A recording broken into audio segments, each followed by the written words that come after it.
So I've been trying a lot of different smartwatches and fitness trackers from companies like Garmin, Fitbit, and Samsung. And I'm trying really hard to convince myself to switch to these types of products permanently, but I keep coming back to Wear OS. Turn off the lights.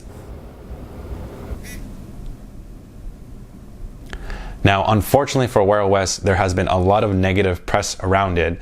A lot of people complaining, a lot of major media companies trashing the device, always complaining about a lot of things. A lot of Redditors are very angry with the product, and everyone compares Wear OS to Apple or Samsung, and they always say that it's inferior. But I think this type of negative press really doesn't help the Wear OS ecosystem. It doesn't help Google invest more resource into making it better. So I really think that the community should work together by promoting Wear OS and putting it in a more positive light. The goal of this video is to help you understand why I think Wear OS is severely underrated, and I actually think it's one of the best smartwatch platforms out there compared to a lot of other ones. So with that in mind, let's jump into 7 major reasons why I think Wear OS is really underrated.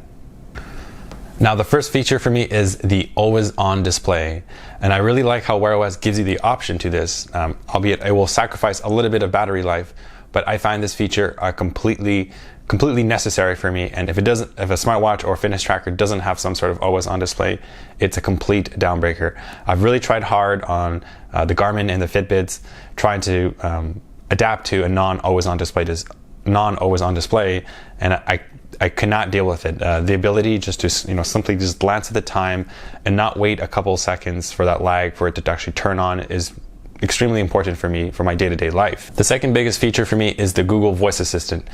Turn off the TV. Turning off TV, yo. And man, this one is really amazing. I can do a lot of things hands-free. I can ask for the weather. I can ask it to turn off my TV or turn on lights and stuff like that. I can make a phone call, and let's say I'm walking down the street and I want to make a quick reminder, like remind me in 30 minutes to do something. I can quickly do that, engage with my watch, and not have to look at the screen, not have to worry about stopping my walking action or what I was doing. I can just quickly talk to the assistant, set an alarm, for example, and then go about my life. This has been amazing, and I really think this is like one of the biggest feature that I think Wear OS has to offer compared to all the other watches.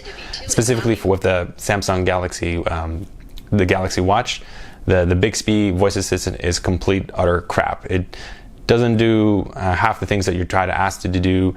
It's not backed by the powerful AI brought by Google in terms of answering questions and giving you information that you need.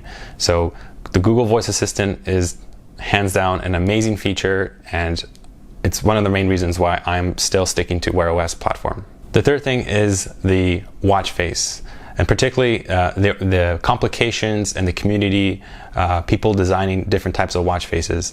I was able to find the ultimate watch face, and it's called Swift. And I'll put a link in the description down below where you can download it. And this has literally reinvigorated my watch. I was kind of getting bored of my watch faces, didn't really find anything, but this particular one has been amazing. You have all your complications. You have 3 complications that can give you the weather, your next appointment, like an agenda, and my steps. And then there's also app shortcuts that you can tap, so you can quickly go into your favorite apps without having to go into the menu. And it shows the time and the date, has a really nice design, and it shows also the battery for both your phone and for your watch. And it's extremely customizable. I mean, there's a phone app that you can just customize everything, save it, back it up. Swift, hands down, an amazing watch face.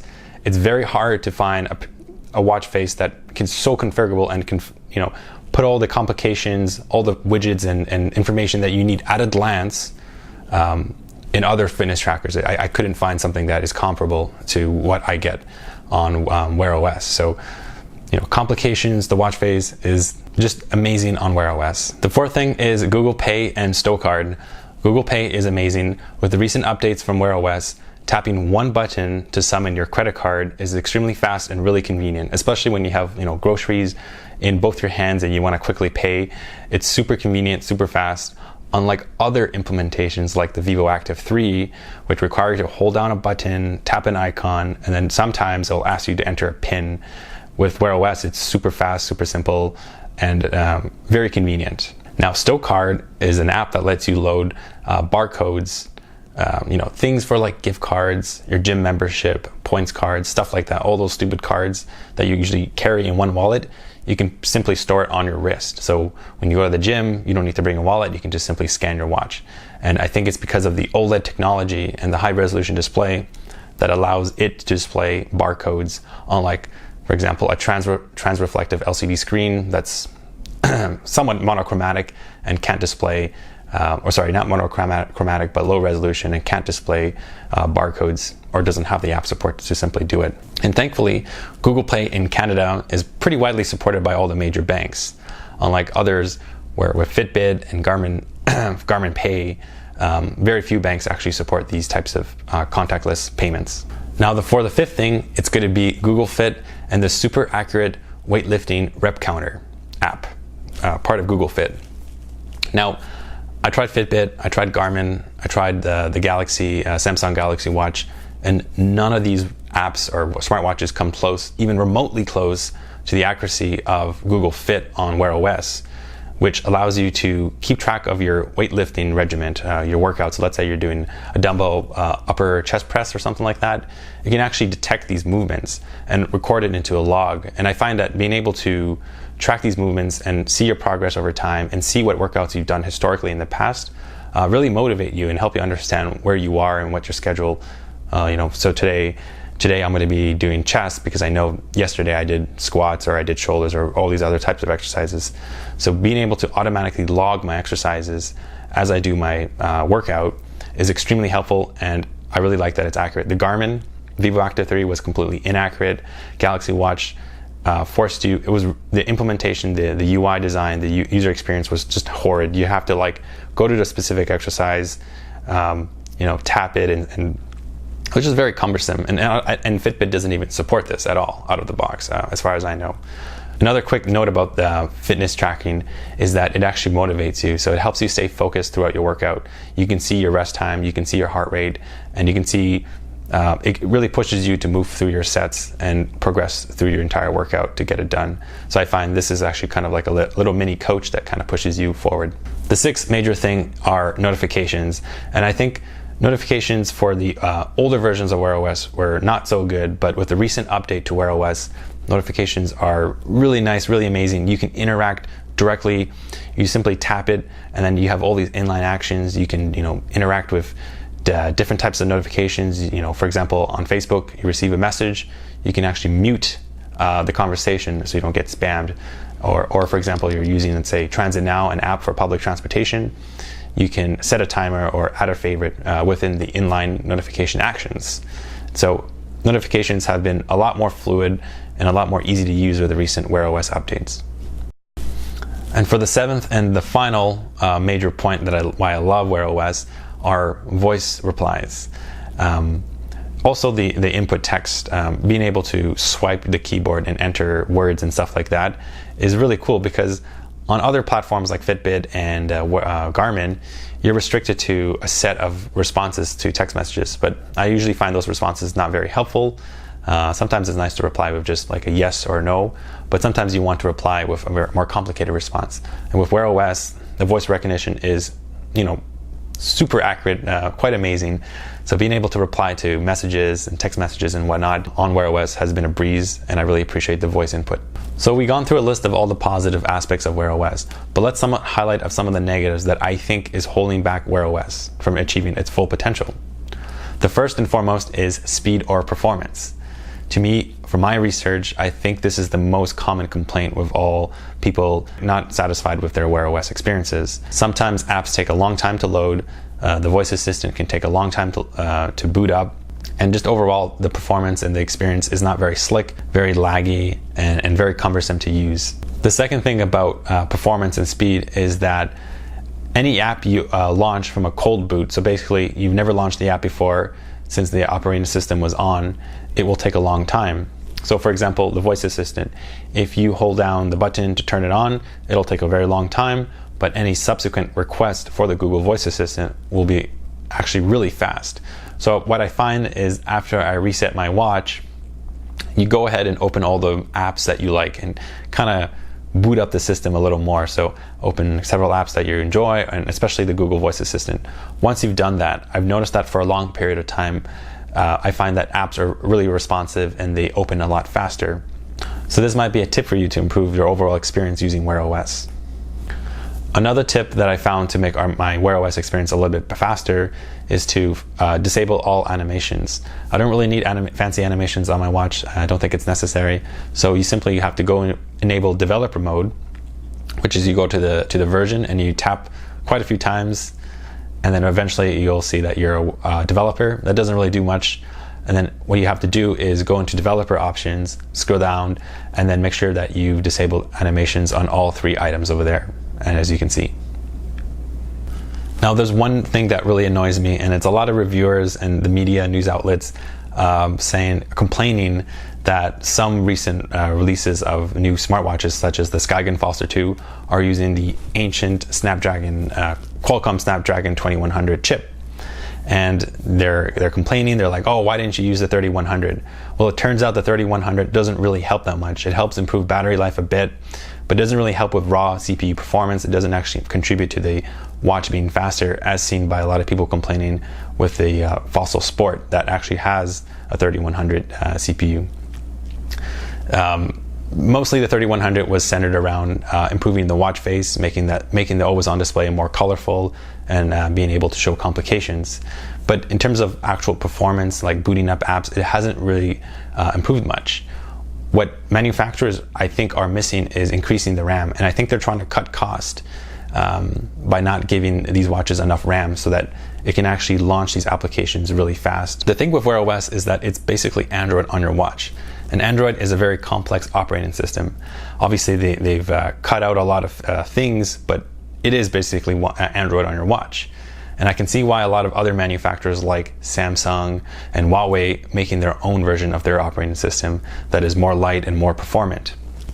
But I think when they go and try and make their own solution, they end up having things like the Bixby voice assistant, which completely sucks, or no app community out there, no developer community. So I think that manufacturers should work together on making good hardware for Wear OS, so that we can get the benefits of the amazing software experience from Wear OS, plus performance from the hardware aspect. And number 2 is battery life. A lot of people complain about battery life, but I mean, you're gonna have to make trade-offs. You know, with all these features like the voice assistant, always-on display, and LED screen, amazing apps and all that, you're not going to get a 7-day battery life. It's just not achievable, especially if you want a light watch, something that is not so cumbersome when you fall asleep with. So with battery life, you're making a big trade-off. If you really want battery life, you would have to go with a Fitbit or a Garmin or the Amazfit BIP if you want that long battery life, but you are sacrificing a lot in terms of software functionality. Now, in my experience, I'm using the Huawei Watch 2, which actually has a bigger than average battery, around 400 milliamps.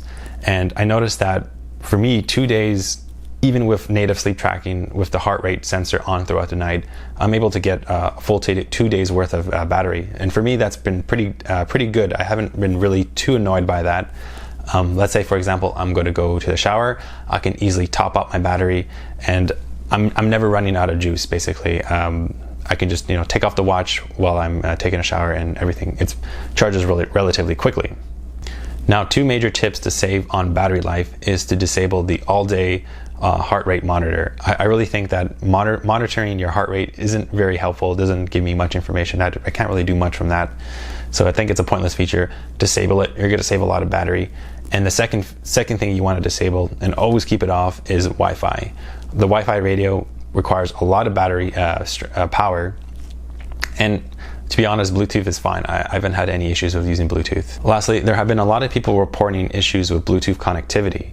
Even though the watch is connected, it shows on the watch face a broken cloud icon. I myself have experienced this, and I actually created a video dedicated on ways to help you mitigate this type of issue. So check out this video. It will give you tips on how to fix any underlying Bluetooth disconnection issues. One feature that I think is really missing from Wear OS, and I hope that Google brings someday, is native sleep tracking. Sadly, it appears that my Huawei Watch 2 is one of the few or only smartwatch on Wear OS that supports native sleep tracking. Now, yes, there are third-party apps that you can download, but I find those kind of cumbersome to use because you have to open the app and you have to be connected to Bluetooth. What I like about the Huawei Watch 2 native sleep tracking is that I can turn on airplane mode so that my Bluetooth is off, and I don't like really having a Bluetooth connection near my head when I'm sleeping. And I can turn off the screen, and I don't need to be connected to my actual phone, and it'll actually automatically track my sleep. I don't have to turn on an app or push some button so that sleep tracking is engaged. It automatically detects it. It uses a heart rate, and it's very accurate. It uses scientific methods from Harvard or whatever. So it's very cool, and I really wish that other Wear OS updates, like for example, I want to upgrade to the Skygun Foster 2, it doesn't have sleep tracking. So I beg you, Google and Wear OS team, please bring native sleep tracking to Wear OS. So in conclusion, I really hope Wear OS and the Google team continue to bring improvements to Wear OS. I hope that with the recent acquisition of Fossil in January 2019 for $40 million, that they eventually bring out the Pixel watch that everyone's waiting for. This will be the holy grail of all smartwatches. I remember when they announced Pixel for the first time for phones, it was an amazing phone. So I hope they can do the same for the smartwatch community. Anyways, that's it for this video. I really hope that it convinced you that Wear OS is an amazing platform for smartwatches, and I really hope Google and other manufacturers continue to improve the line of smartwatches that are out there, and that the Wear OS community becomes more positive, and we start seeing more investment from Google, and everything gets better from now on. Please give a like if you like this video, and subscribe if you want to hear more Wear OS content. I'll see you in the next video. Okay, turning on the TV, yo.